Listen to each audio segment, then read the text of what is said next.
കാതിലെത്തും പത്രങ്ങൾ media one podcast ആരംഭിക്കുകയാണ്. ഇന്ന് 2024 ഏപ്രിൽ 17 ബുധനാഴ്ച. ഞാൻ PT നാസർ. സിവിൽ സർവീസ് പരീക്ഷാഫലം വന്ന ദിവസമാണ്. പത്രങ്ങളിലൊക്കെ അതിൻ്റെ വാർത്തകളും വർണ്ണനകളുമുണ്ട്. മലയാള മനോരമയ്ക്ക് അതാണ് പ്രധാന വാർത്ത. VCക്കും രജിസ്ട്രാർക്കും അധികാരം കൂടുതൽ നൽകിക്കൊണ്ടുള്ള നിയമ ഭേദഗതി വരുന്നുവെന്നതാണ് മാതൃഭൂമിക്ക് പ്രധാനം. ഛത്തീസ്ഗഡിലെ മാവോവാദി വാർത്തയാണ്. മാവോവാദികളെ വധിച്ചതാണ് മാധ്യമത്തിന് മുഖ്യം. ദീപികയിലും അതുതന്നെ. രാഷ്ട്രീയ പാർട്ടികളുടെ പത്രങ്ങളിലേക്ക്, അതായത് പാർട്ടി പത്രങ്ങളിലേക്ക് കടന്നാൽ പച്ചയായ രാഷ്ട്രീയം കാണാം. ശൈലജയ്ക്കെതിരെ അശ്ലീല പ്രചരണത്തിന് പിന്നിൽ യൂത്ത് കോൺഗ്രസ് പ്രസിഡന്റിൻ്റെ സംഘമാണെന്ന് ദേശാഭിമാനി. തെരഞ്ഞെടുപ്പിൽ അട്ടിമറി നീക്കം നടക്കുന്നുവെന്ന് വീക്ഷണം. ഏതായാലും ആദ്യം തന്നെ രാഷ്ട്രീയമില്ലെന്ന് പറയുന്ന പത്രങ്ങളിലേക്ക് കടക്കാം. മലയാള മനോരമ. സിവിൽ സർവീസ് പ്രതിസന്ധി മറികടന്ന 3 മലയാളി വിജയം എന്ന് മനോരമ. അപൂർവ നക്ഷത്രങ്ങൾ എന്നാണ് തലക്കെട്ട്. ന്യൂഡൽഹി. സിവിൽ സർവീസ് പരീക്ഷയിൽ വിജയം നേടിയ മലയാളികൾ ഉന്നത റാങ്ക് നേടിയ മിടുക്കർക്കൊപ്പം അതേ തിളക്കത്തോടെ നിൽക്കുകയാണ് ഈ 3 പേർ. വിജയം തൊട്ടു ഇടം കയ്യാൽ. പാർവതി ഗോപകുമാർ. റാങ്ക് 282. അമ്പലപ്പുഴ. വലതുകൈ നഷ്ടമായാൽ ഇടതുകൈ. സിവിൽ സർവീസ് മോഹത്തെ പിന്നോട്ട് വലിക്കാൻ ഒരപകടത്തിനും കഴിയില്ലെന്ന് പാർവതി ഗോപകുമാർ. ഇടത് കൈകൊണ്ട് പരീക്ഷ എഴുതി പാർവതി നേടിയത് 282 റാങ്ക്.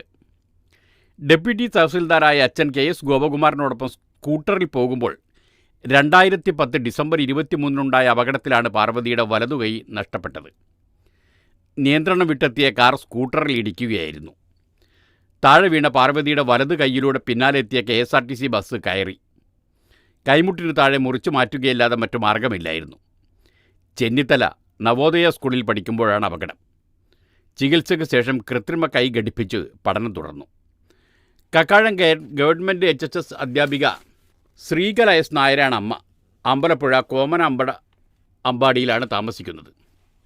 ആലപ്പുഴ ഗവൺമെൻറ് മോഡൽ HSCയിൽ നിന്ന് മുഴുവൻ മാർക്കും വാങ്ങി +2 ഹ്യൂമാനിറ്റീസ് ജയിച്ച പാർവതി ബാംഗ്ലൂരു നാഷണൽ ലോ സ്കൂളിൽ നിന്ന് 2021 നിയമബിരുദം നേടി. ഇപ്പോൾ ഇതാ സിവിൽ സർവീസും. തളർന്നില്ല, എത്തിപ്പിടിച്ചു. റാങ്ക് 895.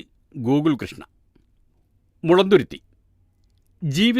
ജീവിതതാളം തെറ്റിച്ച തളർച്ചകളോടൊരു പൊരുതിയാണ് ആമ്പല്ലൂർ മൂത്തോടത്ത് ഗോകുൽ കൃഷ്ണയുടെ വിജയം.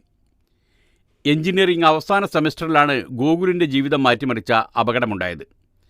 2018 ഫെബ്രുവരി 14 വരിക്കോലി മുത്തൂറ്റ് എഞ്ചിനീയറിംഗ് കോളേജിലേക്ക് പോകുമ്പോൾ കൊച്ചി ധനുഷ്കോടി ദേശീയപാതയിലെ മാമലയിൽ വെച്ച് ഗോകുലിൻ്റെ ബൈക്കിന് പിന്നിൽ ലോറി ഇടിച്ച് ഗുരുതരമായി പരിക്കേറ്റു. നാഡിഞരമ്പുകൾക്കേറ്റ ക്ഷതം കാരണം ഇടതുകൈ തളർന്നു. തുടർ ചികിത്സകൾ ചെയ്തെങ്കിലും ഫലമുണ്ടായില്ല. നിരാശയിൽ പഠനം ഉപേക്ഷിക്കാനിരുന്ന ഗോകുലിന് അധ്യാപകരും സുഹൃത്തുക്കളും വീട്ടുകാരും നൽകിയ പിന്തുണയാണ് മുന്നോട്ട് നയിച്ചത്. കഠിനാധ്വാനത്തിലൂടെ എത്തിപ്പിടിച്ചത് 895 റാങ്ക്. 4ാമത്തെ ശ്രമത്തിലായിരുന്നു വിജയം. 2021 അഭിമുഖം വരെ എത്തിയിരുന്നു. Amballur Moothedath MM ഉണ്ണികൃഷ്ണൻ്റെയും LIC ജീവനക്കാരനാണ്. Radhika KSEB ഉദ്യോഗസ്ഥയാണ്. രാധികയുടെയും മകനാണ്. സ്വപ്നച്ചിറകുള്ള wheelchair. Rank 922. AK Sarika. AK ശാരികയുടെ വീൽചെയറിനുള്ളത് സ്വപ്നച്ചിറകുകളാണ്. ജന്മനാ സെറിബ്രൽ പാർസി എന്ന രോഗാവസ്ഥയിലുള്ള ശാരികയുടെ ഇടതുകൈയിലെ 3 വിരലുകൾക്ക് മാത്രമേ ചലനശേഷിയുള്ളൂ.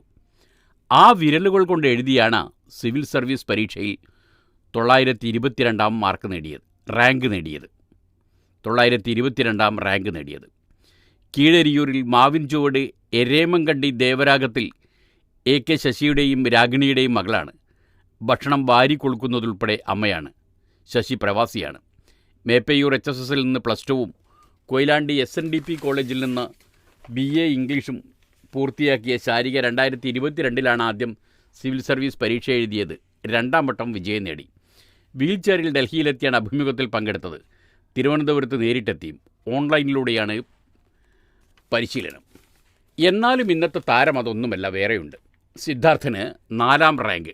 ആദ്യ 100-ൽ 7 മലയാളികൾ. കേരളത്തിൻ്റേത് പ്രകടനം സമീപ വർഷങ്ങളിലെ മികച്ചത്. ന്യൂഡൽഹി. മലയാളിയായ PK സിദ്ധാർത്ഥ് രാംകുമാറിന് സിവിൽ സർവീസസ് പരീക്ഷയിൽ 4ാം റാങ്ക്. കഴിഞ്ഞ 9 വർഷത്തിനിടെ ഒരു മലയാളിക്ക് കിട്ടുന്ന ഏറ്റവും വലിയ റാങ്കാണിത്. ആദ്യ 100 റാങ്കിൽ 7 മലയാളികളുണ്ട്. 7 വർഷത്തിനിടെ കേരളത്തിൻ്റെ ഏറ്റവും മികച്ച പ്രകടനമാണ്. UP സ്വദേശി ആദിത്യ ശ്രീവാസ്തവയ്ക്കാണ് 1ാം റാങ്ക്. ഒഡീഷ സ്വദേശി അനിമേഷ് പ്രധാൻ 2ഉം തെലങ്കാന സ്വദേശി അനന്യ റെഡ്ഡി 3ഉം റാങ്കുകൾ നേടി. വിഷ്ണു ശശികുമാർ 31, PP അർച്ചന 40, ബൻജോ P ജോസ് 59, കസ്തൂരി ഷാ 68, ഫാബി റഷീദ് 71, ആനി ജോർജ് 93 എന്നിവരാണ് ആദ്യ 100 റാങ്കിൽ ഉൾപ്പെട്ട മലയാളികൾ. 1000 പേരിൽ ഏകദേശം 54 മലയാളികളുണ്ട്. കൊച്ചി ദിവാൻസ് റോഡ് ദിവാൻസ് എൻക്ലേവിൽ കടത്തനാട് വീട്ടിൽ TM രാംകുമാറിൻ്റെയും റിട്ടയർഡ് ഇന്ത്യൻ ബാങ്ക് ഉദ്യോഗസ്ഥനാണ് രതിയുടെയും മകനാണ് സിദ്ധാർത്ഥ്. തിരുവനന്തപുരം കോളേജ് ഓഫ് ആർക്കിടെക്റ്റിൽ നിന്ന് BArch നേടി കഴിഞ്ഞ തവണത്തെ സിവിൽ സർവീസസ് പരീക്ഷയിൽ 122ാം റാങ്ക് ലഭിച്ച് ഇപ്പോൾ IPS പരിശീലനത്തിലാണ്. 4ാം ശ്രമത്തിൽ ഇത്തവണ 4ാമത്തെ റാങ്കിലെത്തി. അതാണ് സിവിൽ സർവീസ് കഥകൾ. ഉന്നതാന്വേഷണ റിപ്പോർട്ട്. സുഗന്ധഗിരിയിൽ 18 വനം ഉദ്യോഗസ്ഥർ കുറ്റക്കാർ എന്ന് മനോരമയിൽ മറ്റൊരു വാർത്തയുണ്ട്. ഡിവിഷണൽ ഫോറസ്റ്റ് ഓഫീസറും 2 റേഞ്ച് ഓഫീസർമാരും ഉൾപ്പെടും. കോഴിക്കോട്. വയനാട് സുഗന്ധഗിരി വനഭൂമിയിൽ നിന്ന് 126 മരങ്ങൾ മുറിച്ചു കടത്തിയതിൽ ഡിവിഷണൽ ഫോറസ്റ്റ് ഓഫീസറും 2 റേഞ്ച് ഓഫീസർമാരും ഉൾപ്പെടെ 18 വനം വകുപ്പ് ഉദ്യോഗസ്ഥർ കുറ്റക്കാരെന്ന് ഉന്നതാന്വേഷണ റിപ്പോർട്ട്. ഇവർക്കെതിരെ അടിയന്തര നടപടി സ്വീകരിക്കാൻ വനം മന്ത്രി AK ശശീന്ദ്രൻ വനം ഡിവിഷണൽ ചീഫ് സെക്രട്ടറിക്ക് നിർദ്ദേശം നൽകി. പ്രതികളിൽ നിന്ന് ഫോറസ്റ്റ് വാച്ചർ R ജോൺസൺ 52,000 രൂപ കൈക്കൂലി വാങ്ങിയിട്ടുണ്ടെന്നും മുറിക്കേണ്ട മരങ്ങൾ കരാറുകാരന് കാണിച്ചു കൊടുത്തതുപോലും വനം ജീവനക്കാരാണെന്നും റിപ്പോർട്ട് വ്യക്തമാക്കുന്നു. പരിശോധനകളൊന്നുമില്ലാതെ മരം മുറിക്കുന്നതിന് അനുമതി നൽകി. കേസുകൾ രജിസ്റ്റർ ചെയ്തിട്ടും കുറ്റവാളികൾ തടികടത്തുന്നതിന് ഇടയാക്കി. യഥാർത്ഥ പ്രതികളെ നിയമത്തിനു മുന്നിൽ കൊണ്ടുവന്നില്ല തുടങ്ങിയ വിവിധ കുറ്റങ്ങളാണ് റിപ്പോർട്ടിലുള്ളത്. ഇവരിൽ Kalpetta section forest officer KK Chandran, beat forest ഓഫീസർമാരായ സജി പ്രസാദ്, MK വിനോദ്, വാച്ചർമാരായ ജോൺസൺ, ബാലൻ എന്നിവർ സസ്പെൻഷനിലാണ്. കുറ്റാരോപിതരായ മറ്റു ഉദ്യോഗസ്ഥർ. Shajna Kareem DFO south Wayanad, K Neethu range officer Kalpetta, M Sajeevan range officer flying squad, Beerankutty flying squad grade forest officer, CS Vishnu, P Siyad Hasan, Najeeb, IV Kiran, K Chaithanya beat forest ഓഫീസർമാർ, R Vincent, PG Vineesh, AA Janu, K Lakshmi വാച്ചർമാർ. K നീതുവിനെ suspend ചെയ്യാനും DFO ഉൾപ്പെടെയുള്ളവരിൽ നിന്ന് വിശദീകരണം വാങ്ങിയ ശേഷം തുടർ നടപടികൾ തീരുമാനിക്കാനുമാണ് ശുപാർശ. ബീറ്റ് ഫോറസ്റ്റ് ഓഫീസർമാരെ സ്ഥലം മാറ്റണമെന്നും നിർദ്ദേശമുണ്ട്. ആദിവാസികളുടെ വീടിന് ഭീഷണിയായ 20 മരങ്ങൾ മുറിക്കാനാണ് കരാറുകാരനായ ഗുരുദാസനുമായി DFO കരാർ ഒപ്പിട്ടത്. ഗുരുദാസൻ ഹനീഫയ്ക്ക് കരാർ മറച്ചുകൊടുത്തു. മുറിക്കേണ്ട 20 മരങ്ങളും മറ്റു മരങ്ങളും കാണിച്ചു കൊടുത്തത് ജോൺസണും KK ചന്ദ്രനും ചേർന്നാണ്. കൂറ്റൻ ആഞ്ഞിലി മരങ്ങൾ മുറിച്ചു കടത്തുമ്പോൾ ജോൺസൺ അവിടെ ഉണ്ടായിരുന്നു. സ്വകാര്യ തടിയിടിപ്പുകൾക്ക് നൽകിയ 9 ഫോം 4 പാസുകൾ ഉപയോഗിച്ച് 104 ക്യൂബിക് മീറ്റർ തടി അനധികൃതമായി കോഴിക്കോട്ടേക്കും വരദൂർ ടിമ്പേഴ്സിലേക്കും കടത്തി. 2 ലോഡ് വിറകും ചെറുകഷ്ണങ്ങളും ഒരു രേഖയുമില്ലാതെ വൈത്തിരിയിലേക്ക് കൊണ്ടുപോയി. ഇതിനിയും കണ്ടെടുക്കാൻ സാധിച്ചിട്ടില്ല. മുറിക്കാനായി അടയാളപ്പെടുത്തിയ ചിതലരിച്ച മരത്തിനു പകരം നല്ല മരങ്ങൾ മുറിച്ചു. അതാണ് സംഭവം. വീട്ടുവോട്ട് തുറന്ന സഞ്ചിയിൽ. സീൽ ചെയ്ത പെട്ടിയിലാക്കി കൊണ്ടുപോകണമെന്ന നിർദ്ദേശം പലയിടത്തും അട്ടിമറിച്ചു. അങ്ങനെയൊരു പ്രധാനപ്പെട്ട വാർത്തയുണ്ട്. മലയാള മനോരമ അത് 1ാം പേജിൽ തന്നെ വിന്യസിച്ചിട്ടുണ്ട്. തിരുവനന്തപുരം. ലോക്സഭാ തെരഞ്ഞെടുപ്പിൽ വീട്ടിലിരുന്ന് വോട്ട് ചെയ്തവരുടെ ബാലറ്റുകൾ സീൽ ചെയ്ത പെട്ടിയിലാക്കണമെന്ന തെരഞ്ഞെടുപ്പ് കമ്മീഷന്റെ നിർദ്ദേശം ലംഘിച്ച് പല സ്ഥലങ്ങളിലും കൊണ്ടുപോകുന്നത് ക്യാരി ബാഗുകളിലും തുറന്ന സഞ്ചികളിലും. 85 വയസ്സ് പിന്നിട്ട 1,41,042 പേരും 40% അംഗപരിമിതിയുള്ള ഭിന്നശേഷിക്കാരായ 69,043 പേരും ഉൾപ്പെടെ 2,10,00,000 വോട്ടർമാരാണ് വീട്ടിൽ തന്നെ വോട്ട് ചെയ്യുന്നത്. തിങ്കളാഴ്ച വീട്ടുവോട്ടിംഗ് തുടങ്ങി. 25-ന് മുൻപ് അവസാനിക്കും. ഇത്തരം വോട്ടുകൾ സീൽ ചെയ്ത പെട്ടികളിൽ കൊണ്ടുപോകണമെന്നാണ് കഴിഞ്ഞ മാസം 20-ന് മുഖ്യ തെരഞ്ഞെടുപ്പ് ഓഫീസറെ വിളിച്ചു ചേർത്ത യോഗത്തിൽ കോൺഗ്രസ് ആവശ്യപ്പെട്ടിരുന്നു. തുടർന്ന് CEO അതിന് നിർദ്ദേശം നൽകി. എന്നാൽ ഇത് പാലിക്കാതെ ക്യാരി ബാഗിലും തുറന്ന സഞ്ചിയിലും ബാലറ്റ് കൊണ്ടുപോകുന്നതിനെ ചൊല്ലി ആലപ്പുഴ, വടകര മണ്ഡലങ്ങളിൽ പോളിംഗ് ടീമിലെ ഉദ്യോഗസ്ഥരും പോളിംഗ് ഏജന്റുമാരും തമ്മിൽ തർക്കമുണ്ടായി. കോൺഗ്രസ് ഇത് സംബന്ധിച്ച് കമ്മീഷന് പരാതി നൽകി. കഴിഞ്ഞ നിയമസഭാ തെരഞ്ഞെടുപ്പിലും ഇതേ പരാതി പലയിടത്തും ഉണ്ടായിരുന്നു. 2 പോളിംഗ് ഓഫീസർമാർ, ഒരു മൈക്രോ ഒബ്സർവർ, വീഡിയോഗ്രാഫർ, ഒരു സുരക്ഷാ ഉദ്യോഗസ്ഥൻ എന്നിവർ അടങ്ങുന്ന സംഘമാണ് വോട്ട് രേഖപ്പെടുത്താനായി ആബ്സെൻറ്റി വോട്ടർമാർ എന്ന് വിളിക്കുന്ന വീട്ടുവോട്ടർമാരുടെ താമസ സ്ഥലങ്ങളിൽ എത്തുന്നത്. ഇവർക്ക് രഹസ്യമായി തപാൽ ബാലറ്റിൽ വോട്ട് ചെയ്യാം. മുൻകൂട്ടി ബൂത്ത് ലെവൽ ഓഫീസർമാർ വഴി അപേക്ഷ നൽകിയവർക്കാണ് വീട്ടിലിരുന്ന് വോട്ട് ചെയ്യാൻ അർഹത.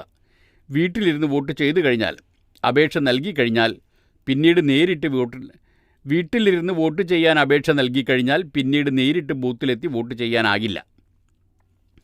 ആലപ്പുഴ ഹരിപ്പാട് വീട്ടിലെത്തി വോട്ട് രേഖപ്പെടുത്തിയ ശേഷം കാറിൻ്റെ ഡിക്കിയിലെ പ്ലാസ്റ്റിക് ക്യാരി ബാഗിൽ തപാൽ ബാലറ്റ് കൊണ്ടുപോകുന്നതിൻ്റെ ഒരു ചിത്രവും മനോരമ കൊടുത്തിട്ടുണ്ട്.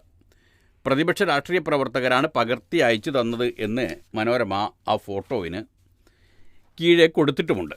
എന്ന് വെച്ചാൽ ആ ഫോട്ടോ ശരിയല്ലെങ്കിൽ മനോരമയ്ക്ക് ഉത്തരവാദിത്തമില്ല എന്നർത്ഥം.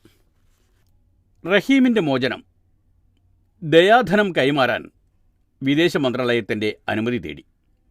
ദയാധനം എന്നാണ് മനോരമ ഉപയോഗിച്ചിരിക്കുന്നത്. ദിയാധനം എന്നും അതിനൊരു പ്രയോഗമുണ്ട്. അങ്ങനെയാണ് കൂടുതൽ പത്രങ്ങൾ ഉപയോഗിക്കാറുള്ളത്. കോഴിക്കോട് സൗദി ജയിലിൽ കഴിയുന്ന കോടമ്പുഴ സീനത്ത് മൻസിലിൽ മച്ചിലകത്ത് അബ്ദുർ റഹീമിൻ്റെ മോചനത്തിന് ദയാധനം കൈമാറുന്നത് സംബന്ധിച്ച് സൗദി ഇന്ത്യൻ എംബസി വിദേശകാര്യ മന്ത്രാലയത്തിൻ്റെ അനുമതി തേടി. സൗദി കുടുംബം ആവശ്യപ്പെട്ട ദയാധനം നൽകാൻ തയ്യാറാണെന്ന് റഹീമിൻ്റെ അഭിഭാഷകൻ റിയാദ് കോടതിയെ രേഖാമൂലം അറിയിച്ച സാഹചര്യത്തിലാണ് എംബസിയുടെ ഇടപെടൽ. റഹീമിൻ്റെ മോചനത്തിന് ജനകീയ കൂട്ടായ്മയിലൂടെ സമാഹരിച്ച 34 കോടി രൂപ ആദ്യം ബാങ്കിൽ നിന്നും വിദേശകാര്യ മന്ത്രാലയത്തിന് കൈമാറണം.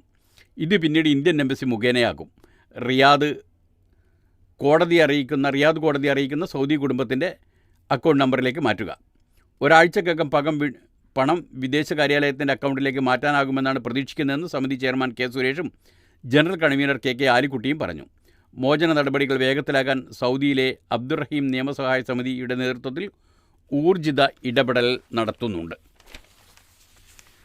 KSRTCയിൽ മദ്യപിച്ച് ഡ്യൂട്ടി, 100 പേർക്കെതിരെ നടപടി.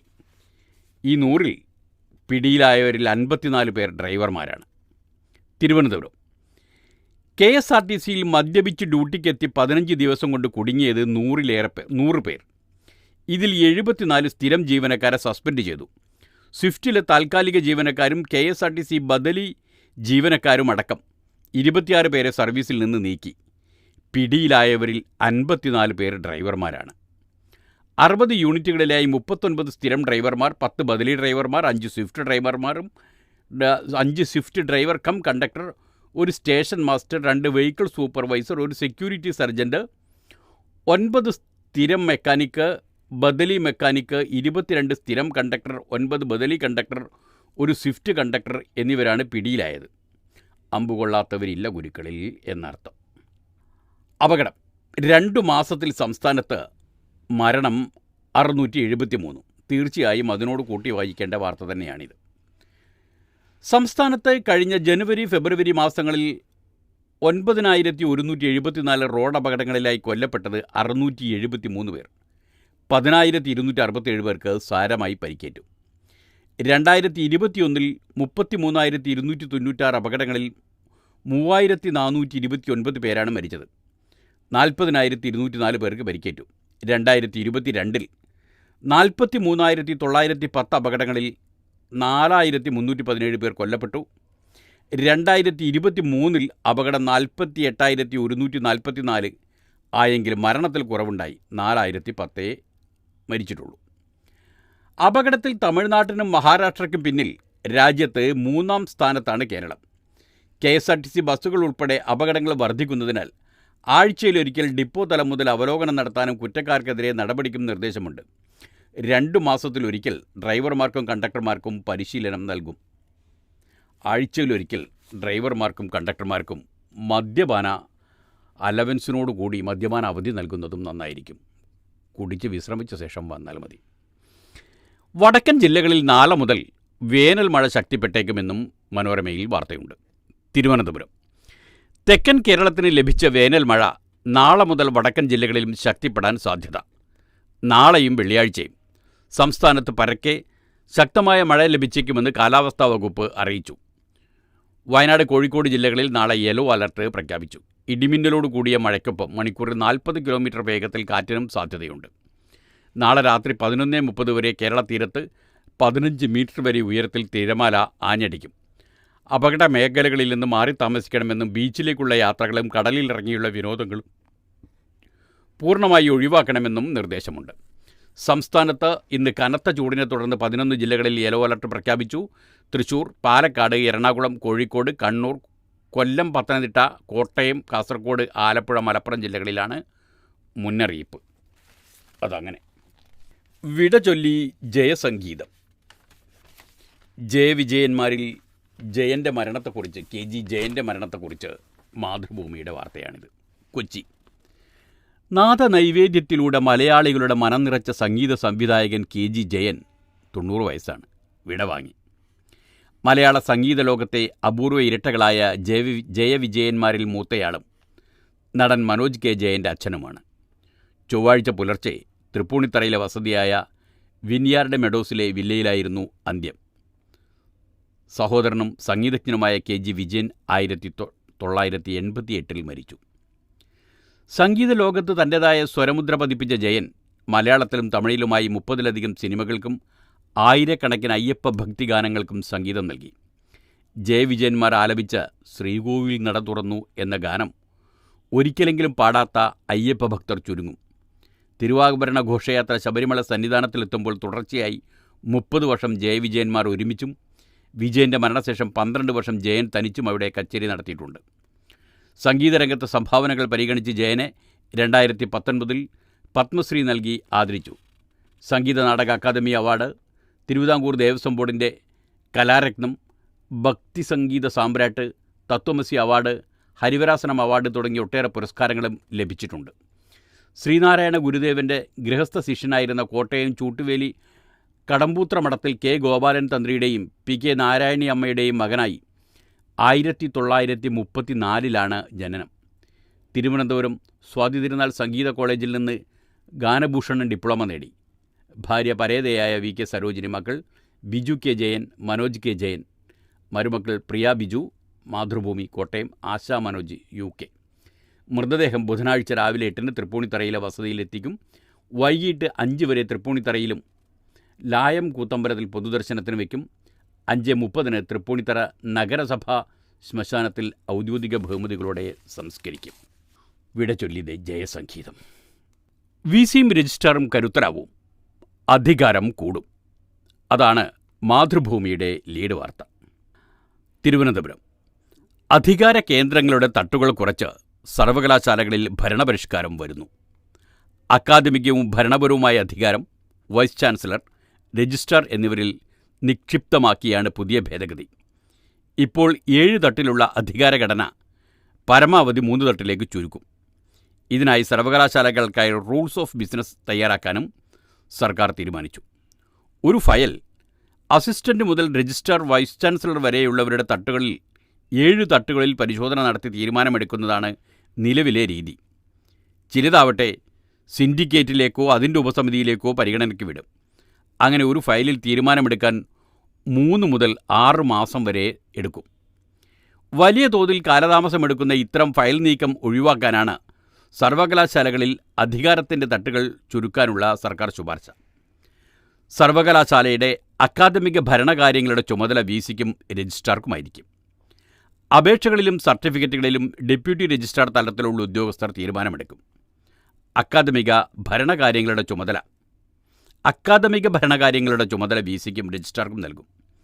നിയമപരമായി തീരുമാനമെടുക്കേണ്ട വിഷയങ്ങൾ മാത്രമേ സിൻഡിക്കേറ്റിൻ്റെ പരിഗണനയ്ക്ക് വിടൂ. ബിരുദം അംഗീകരിക്കാൻ സെനറ്റിനാണ് ഇപ്പോൾ അധികാരം.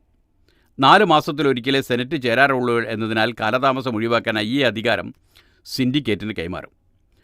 അക്കാദമിക പ്രവർത്തനങ്ങൾ വേഗത്തിലാക്കാൻ അക്കാദമിക് കൗൺസിലിൻ്റെ കീഴിൽ ഒരു എക്സിക്യൂട്ടീവ് സമിതി രൂപീകരിക്കും. ഈ സമിതി മാസത്തിൽ 2 തവണ യോഗം ചേർന്ന് തീർപ്പുണ്ടാക്കും.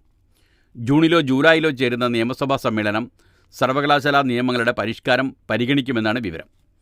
4 വർഷ ബിരുദത്തിൻ്റെ ചുവട് പിടിച്ചാണ് കേരള, കാലിക്കറ്റ്, MG, കാലടി, കണ്ണൂർ, കുസാറ്റ് മലയാള സർവകലാശാലയിലെ നിയമങ്ങളിൽ ഭേദഗതി വരുത്തി അടിമുടി പരിഷ്കാരത്തിന് സർക്കാർ തയ്യാറെടുക്കുന്നത്. ഇതാണ് വാർത്ത. വരുന്നത് സമഗ്ര പരിഷ്കാരമെന്ന് മന്ത്രി ആർ ബിന്ദു പറഞ്ഞിട്ടുണ്ട്. ഉന്നത വിദ്യാഭ്യാസത്തിൽ സമഗ്ര പരിഷ്കാരം വരും. വിദ്യാർത്ഥി കേന്ദ്രീകൃത സമീപനം കൈക്കൊള്ളും. ഉള്ളടക്കവും അധ്യയന രീതിയും ഒക്കെ മാറും. അതിനൊക്കെ ആവശ്യമായ ഭേദഗതി അടുത്ത നിയമസഭാ സമ്മേളനം പരിഗണിക്കും എന്നാണ് മന്ത്രി ബിന്ദു പറയുന്നത്. ഹജ്ജ് ടിക്കറ്റ് നിരക്ക് കഴിഞ്ഞ വർഷം ഏറ്റവും കുറവ് കരിപ്പൂരിൽ, ഇക്കൊല്ലം ഏറ്റവും കൂടുതൽ കരിപ്പൂരിൽ എന്ന് മാതൃഭൂമി പറയുന്നു. കൊണ്ടോട്ടിയിൽ നിന്നാണ് വാർത്ത. ഹജ്ജ് കമ്മിറ്റി മുഖേന ഹജ്ജ് തീർത്ഥാടനത്തിന് കരിപ്പൂരിൽ നിന്നുള്ള യാത്രയ്ക്ക് കഴിഞ്ഞ വർഷത്തേക്കാൾ ഇത്തവണ നിരക്ക് കൂടിയപ്പോൾ കൊച്ചിയിലും കണ്ണൂരിലും കുറഞ്ഞു. കഴിഞ്ഞ വർഷത്തെ അപേക്ഷിച്ച് കരിപ്പൂരിൽ 19,687 രൂപയാണ് കൂടിയത്. കൊച്ചിയിൽ 16,867 രൂപയും കണ്ണൂരിൽ 17,506 രൂപയും കുറഞ്ഞു. ഇത്തവണ എയർ ഇന്ത്യ എക്സ്പ്രസ് കരിപ്പൂരിൽ നിന്ന് 1,04,972 രൂപയും, സൗദി എയർലൈൻസ് കണ്ണൂരിൽ നിന്ന് 99,951 രൂപയും, കൊച്ചിയിൽ നിന്ന് 99,082 രൂപയുമാണ് വിമാന നിരക്ക് നിശ്ചയിച്ചത്. കഴിഞ്ഞ വർഷം എയർ ഇന്ത്യ എക്സ്പ്രസ് കരിപ്പൂരിൽ 1,20,490 രൂപയും, കണ്ണൂരിൽ നിന്ന് 1,22,141 രൂപയും, സൗദി എയർ കൊച്ചിയിൽ നിന്ന് 1,21,275 രൂപയുമാണ് ഈടാക്കിയത്. വിമാന ടിക്കറ്റ്, ഭക്ഷണം, താമസം, ഹജ്ജ് കർമ്മങ്ങൾ മുതലായവയ്ക്കുള്ള ചെലവുകളാണ് വ്യത്യാസം വരുന്നത്. വിമാന ടിക്കറ്റ് അടക്കം കഴിഞ്ഞ വർഷം ഹജ്ജിന് ഏറ്റവും കുറഞ്ഞ നിരക്ക് കരിപ്പൂരിലായിരുന്നു. കരിപ്പൂരിൽ 3,53,313 രൂപയാണ് ഹജ്ജ് തീർത്ഥാടനത്തിന് ഈടാക്കിയത്. കൊച്ചിയിൽ 3,53,967 രൂപയും, കണ്ണൂരിൽ 3,55,506 രൂപയുമായിരുന്നു. കരിപ്പൂരിലും കണ്ണൂരിലും എയർ ഇന്ത്യ എക്സ്പ്രസും കൊച്ചിയിൽ സൗദി എയറുമാണ് ഹജ്ജ് സർവീസ് നടത്തിയത്. അതങ്ങനെ ഇരിക്കെ ആടിയ ശിഷ്ടം നെയ്യിൻ്റെ പേരിൽ പണം വാങ്ങി ശബരിമലയിൽ ജീവനക്കാരന് സസ്പെൻഷൻ. തീർത്ഥയാത്രകളെല്ലാം ഇങ്ങനെയൊക്കെയാണ്. ഏതോ ശബരിമലയിൽ നിന്ന് മാതൃഭൂമിയിലുള്ള വാർത്ത ഇങ്ങനെയാണ്. സന്നിധാനത്തെ കൗണ്ടറിൽ ആടിയ ശിഷ്ടം നെയ്യിൻ്റെ പേരിൽ സാമ്പത്തിക തട്ടിപ്പ് നടത്തിയ ജീവനക്കാരന് സസ്പെൻഷൻ. പറവൂർ തിരുമൂഴിക്കുളം ദേവസ്വത്തിൽ നിന്ന് ശബരിമല ഡ്യൂട്ടിക്കെത്തിയ കീഴ്ശാന്തി PC മനോജ് 40 വയസ്സാണ് സസ്പെൻഷനിലായത്. 14,000 രൂപ അയ്യപ്പന്മാരിൽ നിന്ന് തട്ടിയെടുത്തെന്നാണ് കണ്ടെത്തിയത്. ആടിയ ശിഷ്ടം നെയ്യ് നൽകുന്ന കൗണ്ടറിൽ അയ്യപ്പന്മാർ നെയ്ത്തേങ്ങയുടെ എണ്ണം നൽകി ടിക്കറ്റ് എടുക്കുമ്പോൾ അതിന് തുല്യമായ നെയ്യ് നൽകും. എന്നാൽ മനോജ് ഡ്യൂട്ടിയിലുണ്ടായിരുന്നപ്പോൾ കൗണ്ടറിൽ 12,000 രൂപ കണ്ടതാണ് ആദ്യം സംശയത്തിനിടയാക്കിയത്. ദേവസ്വം എക്സിക്യൂട്ടീവ് ഓഫീസർ V കൃഷ്ണകുമാറിൻ്റെ നേതൃത്വത്തിൽ നടത്തിയ പരിശോധനയിലാണ് പണം കണ്ടെത്തിയത്. ഈ കൗണ്ടറിൽ പണം ഉണ്ടാകേണ്ട ഒരു സാഹചര്യവും ഇല്ലാത്തതാണ് സംശയത്തിനിടയാക്കിയത്. അയ്യപ്പന്മാരിൽ നിന്ന് പണം വാങ്ങി ആടിയ ശിഷ്ടം നെയ്യ് നൽകുകയായിരുന്നുവെന്ന് ചോദ്യം ചെയ്യൽ മനസ്സിലായി. ദേവസ്വം വിജിലൻസ് നടത്തിയ തുടർ പരിശോധനയിൽ 2,000 രൂപ കൂടി കണ്ടെത്തി. തുടർന്നാണ് മനോജിനെ സസ്പെൻഡ് ചെയ്തത്. എക്സിക്യൂട്ടീവ് ഓഫീസറുടെ പരാതിയിൽ പമ്പ പോലീസ് മനോജിൻ്റെ പേരിൽ കേസെടുത്തു. മാവോവാദി വേട്ട. ഛത്തീസ്ഗഡിൽ 29 മാവോവാദികൾ ഏറ്റുമുട്ടലിൽ കൊല്ലപ്പെട്ടു. തലയ്ക്ക് 25 ലക്ഷം രൂപ വിലയിട്ട നേതാവിനെയും വധിച്ചു എന്ന് മാധ്യമത്തിൻ്റെ ലീഡ് വാർത്ത. കൊല്ലപ്പെട്ടത് മാവോവാദി നേതാവ് ശങ്കർ റാവുവാണ്. റായ്പൂർ. ഛത്തീസ്ഗഡിൽ മുതിർന്ന നേതാവ് ഉൾപ്പെടെ 29 മാവോവാദികൾ സുരക്ഷാ സേനയുമായുള്ള ഏറ്റുമുട്ടലിൽ കൊല്ലപ്പെട്ടു. 3 സൈനികർക്ക് പരിക്കേറ്റു. ബസ്തർ മേഖലയിൽ കാങ്കേർ ജില്ലയിൽ അതിർത്തി രക്ഷാസേന BSF, district reserve guard DRG എന്നിവരുടെ സംയുക്ത സംഘമാണ് മാവോവാദി വേട്ട നടത്തിയത്. ഛോട്ടേബെത്തിയ പോലീസ് സ്റ്റേഷൻ പരിധിയിലെ ബിനഗുണ്ട, കൊറനോർ ഗ്രാമങ്ങൾക്കിടയിലുള്ള ഹബതോല വനത്തിൽ ഉച്ചയ്ക്ക് 2 മണിയോടെയാണ് ഏറ്റുമുട്ടലുണ്ടായത്. സംഭവസ്ഥലത്ത് നിന്ന് 29 മൃതദേഹങ്ങൾ കണ്ടെടുത്തു. AK-47 തോക്കുകൾ, 3 യന്ത്രത്തോക്കുകൾ എന്നിവ ഉൾപ്പെടെ നിരവധി ആയുധങ്ങളും കണ്ടെടുത്തു. മരണസംഖ്യ ഉയർന്നേക്കുമെന്ന് കങ്കേർ പോലീസ് സൂപ്രണ്ട് കല്യാൺ എലസെല പറഞ്ഞു. 8 മാവോവാദികൾ അറസ്റ്റിലായതായും അധികൃതർ സൂചിപ്പിച്ചു. ബസ്തർ മേഖലയിലെ ഏറ്റവും വലിയ മാവോവാദി ഏറ്റുമുട്ടലുകളിൽ ഒന്നാണ് ഇത്. കൊല്ലപ്പെട്ട മാവോവാദി നേതാവ് ശങ്കർ റാവുവിൻ്റെ തലയ്ക്ക് പോലീസ് 25 ലക്ഷം രൂപ വിലയിട്ടിരുന്നു. മുതിർന്ന നേതാക്കൾ ഉൾപ്പെടെ തമ്പടിച്ചിരിക്കുമെന്ന രഹസ്യ വിവരം ലഭിച്ചതിനെ തുടർന്നാണ് സുരക്ഷാസേന പ്രദേശത്ത് തെരച്ചിൽ നടത്തിയത്. ഏറ്റുമുട്ടലിൽ പരിക്കേറ്റ ജവാന്മാരെ ആശുപത്രിയിൽ എത്തിക്കാൻ ഹെലികോപ്റ്ററും സംഭവസ്ഥലത്തെത്തിയെങ്കിലും ഇറങ്ങുന്നതിനുള്ള തടസ്സം കാരണം തിരിച്ചു പോവുകയായിരുന്നു. തുടർന്ന് രാത്രിയിലും ലാൻഡ് ചെയ്യാൻ സംവിധാനമുള്ള മറ്റൊരു ഹെലികോപ്റ്റർ അയച്ചു. വനത്തിനുള്ളിൽ വെച്ച് തന്നെ സൈനികർക്ക് പ്രഥമ ശുശ്രൂഷ നൽകിയ ശേഷമാണ് ആശുപത്രിയിലേക്ക് മാറ്റിയത്. ഒരു BSS ജവാന്റെ കാലിനാണ് വെടിയേറ്റത്. ഇദ്ദേഹം അപകടനില തരണം ചെയ്തതായി അധികൃതർ പറഞ്ഞു. ജില്ലാ ആസ്ഥാനത്ത് നിന്ന് 180 കിലോമീറ്റർ അകലെയാണ് ഏറ്റുമുട്ടലുണ്ടായ സ്ഥലം. മാവോവാദി വേട്ടയ്ക്കായി പ്രദേശത്ത് അതിർത്തി രക്ഷാസേനയുടെ ശക്തമായ സാന്നിധ്യമുണ്ടായിരുന്നു. 20ഓളം BSF DRG ജവാന്മാർ ചൊവ്വാഴ്ചത്തെ മാവോവാദി വേട്ടയിൽ പങ്കെടുത്തു. ഏപ്രിൽ 26-ന് രണ്ടാം ഘട്ട ലോക്സഭാ തെരഞ്ഞെടുപ്പ് നടക്കുന്ന സ്ഥലമാണ് കാങ്കർ ജില്ല. കഴിഞ്ഞ 4 മാസത്തിനിടെ 72 മാവോവാദികളാണ് സംസ്ഥാനത്ത്, അതായത് ഛത്തീസ്ഗഡ് സംസ്ഥാനത്ത് കൊല്ലപ്പെട്ടത്. ഏജൻസി വേട്ടയിൽ മിണ്ടില്ല. മാധ്യമത്തിൽ അങ്ങനെയൊരു വാർത്തയുണ്ട്. മോദി സർക്കാർ അന്വേഷണ ഏജൻസികളെ ദുരുപയോഗിച്ച് പ്രതിപക്ഷത്തെ വേട്ടയാടുന്ന വിഷയത്തിൽ ഇടപെടണമെന്ന വിവിധ പാർട്ടികളുടെ ആവശ്യം തെരഞ്ഞെടുപ്പ് കമ്മീഷൻ തള്ളി. നിയമ നീതിന്യായ പ്രക്രിയയിൽ കടന്നുകയറുന്നത് ശരിയല്ലെന്ന വിശദീകരണത്തോടെയാണിത്. തെരഞ്ഞെടുപ്പ് കാലത്ത് ഡൽഹി മുഖ്യമന്ത്രി അരവിന്ദ് കെജ്രിവാൾ അടക്കം പ്രമുഖ പാർട്ടികളുടെ നേതാക്കൾ പ്രചാരണത്തിന് പോകാൻ കഴിയാതെ ജയിലിൽ കഴിയുമ്പോഴാണ് കമ്മീഷൻ്റെ ഈ നിലപാട്. തെരഞ്ഞെടുപ്പ് പ്രചാരണത്തിന് പ്രഖ്യാപിച്ച ശേഷവും പ്രതികാര രാഷ്ട്രീയം കളിക്കുന്നതിനാൽ BJPയെപ്പോലെ തെരഞ്ഞെടുപ്പിനെ നേരിടാൻ തുല്യമായ അവസര സാഹചര്യങ്ങൾ കിട്ടുന്നില്ലെന്ന് പ്രതിപക്ഷ നേതാക്കൾ കമ്മീഷൻ നൽകിയ പരാതിയിൽ കുറ്റപ്പെടുത്തിയിരുന്നു. കേന്ദ്ര ഏജൻസികളുടെ തലപ്പത്തുള്ളവരെ മാറ്റണമെന്ന ആവശ്യമുയർത്തി തെരഞ്ഞെടുപ്പ് കമ്മീഷനെ കണ്ട തൃണമൂൽ കോൺഗ്രസിൻ്റെ പ്രതിഷേധം കമ്മീഷൻ ആസ്ഥാനത്തിന് മുന്നിൽ കുത്തിയിരിപ്പ്, പോലീസ് ബലപ്രയോഗം എന്നിവയിലാണ് കലാശിച്ചത്. ഇത്തരം സാഹചര്യങ്ങൾക്കിടയിലാണ് കമ്മീഷൻ വിശദീകരണ പ്രസ്താവന പുറത്തിറക്കിയത്. പ്രധാനമന്ത്രി നരേന്ദ്രമോദി അടക്കമുള്ളവർ വിഭാഗീയ വർഗീയ അജണ്ടകളിൽ പ്രചാരണ വേദികളിൽ എടുത്തിടുന്ന വിഷയം പലവട്ടം ഉയർന്നു വന്നതിനോട് കമ്മീഷൻ മുഖം തിരിച്ചു. തെരഞ്ഞെടുപ്പ് പ്രഖ്യാപിച്ചതിന് ശേഷമുള്ള 1 മാസത്തിനിടയിൽ പാർട്ടികളും നേതാക്കളും പൊതുവെ പെരുമാറ്റച്ചട്ടം പാലിച്ചുവെന്നാണ് കമ്മീഷൻ്റെ നിരീക്ഷണം. കോൺഗ്രസ് നേതാവ് രാഹുൽ ഗാന്ധിയുടെ ഹെലികോപ്റ്റർ യാത്രയിൽ പണം കൊണ്ടുപോകുന്നുവെന്ന സംശയം ജനിപ്പിക്കുന്ന വിധം കഴിഞ്ഞ ദിവസം പരിശോധന നടത്തിയതും ചർച്ചയായിരുന്നു. തെരഞ്ഞെടുപ്പ് കമ്മീഷൻ്റെ നിർദ്ദേശപ്രകാരമാണ് ഇത്തരമൊരു നടപടിയുണ്ടായത്. പ്രധാനമന്ത്രി നരേന്ദ്രമോദിയുടെ വിവാദ പ്രസംഗങ്ങൾക്കെതിരെ പ്രതിപക്ഷ പരാതികളിലാവട്ടെ നടപടി ഒന്നുമുണ്ടായില്ല. കമ്മീഷൻ്റെ നിഷ്പക്ഷതയിൽ സംശയം പ്രകടിപ്പിക്കുന്നതിൽ അസംതൃപ്തിയും പ്രസ്താവനയിൽ പ്രകടിപ്പിച്ചിട്ടുണ്ട്.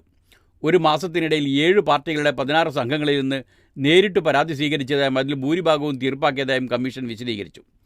വിവിധ സംസ്ഥാനങ്ങളിലായി 200 പരാതികൾ രേഖാമൂലം നൽകിയതിൽ 169ലും കമ്മീഷൻ തീരുമാനമെടുത്തു കഴിഞ്ഞുവെന്നും വിശദീകരിച്ചു. പതഞ്ജലി കേസ് പരസ്യ മാപ്പപേക്ഷ വേണമെന്ന് സുപ്രീം കോടതി. ന്യൂഡൽഹി.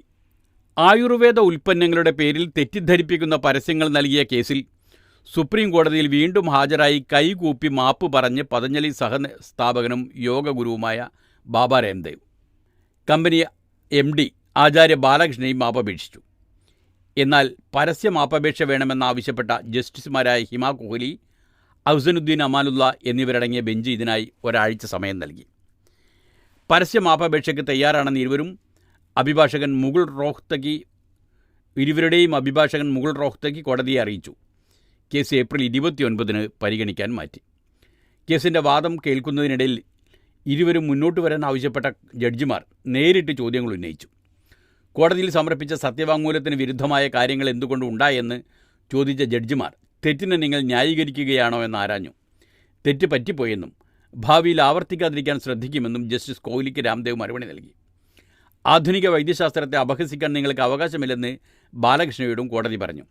തുടർന്നാണ് പരസ്യ മാപ്പപേക്ഷ വേണമെന്ന് ആവശ്യപ്പെട്ടത്. ആധുനിക വൈദ്യശാസ്ത്രത്തെ വിമർശിച്ചതിന് ബാബ രാംദേവിനെതിരെ നടപടിയെടുക്കണമെന്നാവശ്യപ്പെട്ട് ഇന്ത്യൻ മെഡിക്കൽ അസോസിയേഷനാണ് സുപ്രീം കോടതിയെ സമീപിച്ചത്. ഡ്രഗ്സ് ആൻഡ് മാജിക് റെമഡീസ് നിയമത്തിൽ പരാമർശിച്ച അസുഖങ്ങൾ മാറ്റാമെന്ന അവകാശമുള്ള ഒരു ഉൽപ്പന്നവും പതഞ്ജലി പരസ്യം ചെയ്യുകയോ വിപണനം നടത്തുകയോ ചെയ്യരുതെന്ന് സുപ്രീം കോടതി ഉത്തരവിട്ടിരുന്നു. ഇതോടുകൂടി ഇന്നത്തെ വാർത്തകളും അവലോകനങ്ങളും അവസാനിക്കുകയാണ്. നാളത്തെ വാർത്തകളുമായി നാളെ വരാം. അതുവരെ നന്ദി.